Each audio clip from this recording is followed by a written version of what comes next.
বিশ্বনবী পাগলের মতো একবার হাউজে কাউসারে যাবেন, একবার সিরাতে যাবেন, একবার পুলসিরাতের দিকে, একবার হাউজে কাউসারের দিকে পাগলের মতো দৌড়াতে থাকবেন।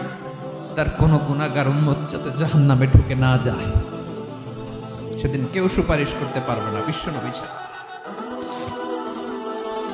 এজন্য 5 নম্বর আল্লাহ বললেন, মান যাল্লাযী ইয়াশফাউ ইনদাহু ইল্লা বিইযনিহি। কার সাহস আছে, কার এত বড় বুকের পাটা কিয়ামতের কঠিন দিন আল্লাহর সামনে দাঁড়িয়ে সুপারিশ করবে? কারো ক্ষমতা, কারো ক্ষমতা নাই। বিশ্বনবী সেদিন সিজদায় পড়ে উম্মতের জন্য কাঁদবেন, সবাই কাঁদবে, নফসি নফসি, আল্লাহ আমারে বাঁচাও, আল্লাহ আমারে বাঁচাও। বিশ্বনবী বলবেন, উম্মতি উম্মতি। বিশ্বনবী আমার জন্য কাঁদবেন, আপনার জন্য কাঁদবেন, আমাদের জন্য সেদিন কেঁদে কেঁদে জাহান্নামের দরজায় দাঁড়িয়ে আমাদেরকে টেনে টেনে জান্নাতে ঢুকাবেন।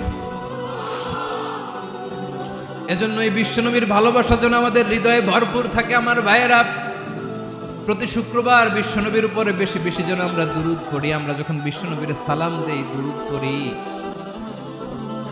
একদল স্পেশাল ফেরেশতা আছে যারা বিশ্বনবীর দুরূদটা নিয়ে সরাসরি বিশ্বনবীর রওজায় যায়, যে বলে অমুকের বেটা অমুক আপনারে সালাম দিয়েছে। বিশ্বনবী নিজ কবরের থেকে নিজেই সালামের উত্তর দেয়।